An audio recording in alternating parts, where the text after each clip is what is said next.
Hello, Micah Jumper here.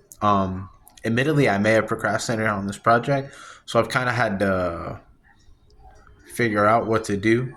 My idea was originally to put something outside and then take photographs through the stages of decay, but I wasn't able to do that because I didn't start early enough. So what I've done is I've gathered stuff that's kind of like in the stages for each stage I want.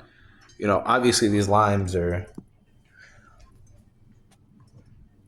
going from good to worse. That was the only thing I actually had that was decayed. And then I have these sets of tomatoes, similar. I have these bananas. Now, I have the oven on right now. I'm going to put this last set of bananas in the oven. It's supposed to turn them brown. So that'll be a more realistic, I guess, representation of what it would look like. Okay, so here are the bananas fresh out the oven. As you can see, they're much darker than they were before. Should really simulate that aged look. Okay, so in addition to putting the bananas in the oven, I also have this cup here of powdered sugar. I read that if you dip stuff in it, kind of give it that moldy look. So I think I'm going to do that with this last set of tomatoes. This was just a test one. And then as well as using the blow dryer to pull out some moisture and really dry them up and make them look wrinkled. Okay, so in addition to using this powdered sugar for the white mold, I mixed some of it with this green food coloring to kind of make that more green mold color. We'll see how it turns out and if I wind up using it. Probably can't hear me, but here I am applying heat. Okay, unfortunately the blow dryer did not work as anticipated, so we're going back into the oven with these. Okay, here I am outside with all my supplies and sets of stuff. Gonna try to get some good pictures in natural lighting.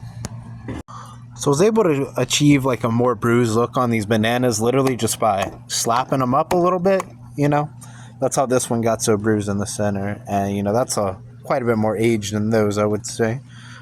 So this is my third stage. As you can see, I've incorporated some of the powdered sugar as like a bit of mold. You can see it on the top one, a little lighter on the bottom, and a little bit on the strawberries.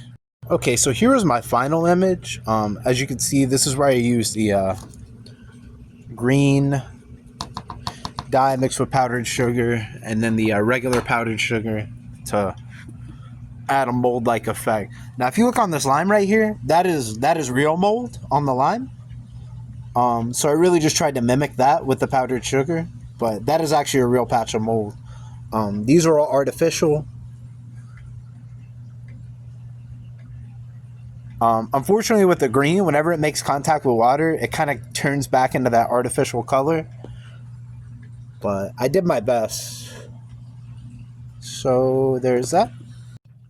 So the theme I chose was the cycle of life, nature, and time. And I think that the fact that I used organic materials really showcased like the nature aspect of it. And as far as time is concerned, time is kind of an artificial concept anyways, you know what I mean? So I think the fact that I artificially accelerated time is kind of fitting, you know what I mean?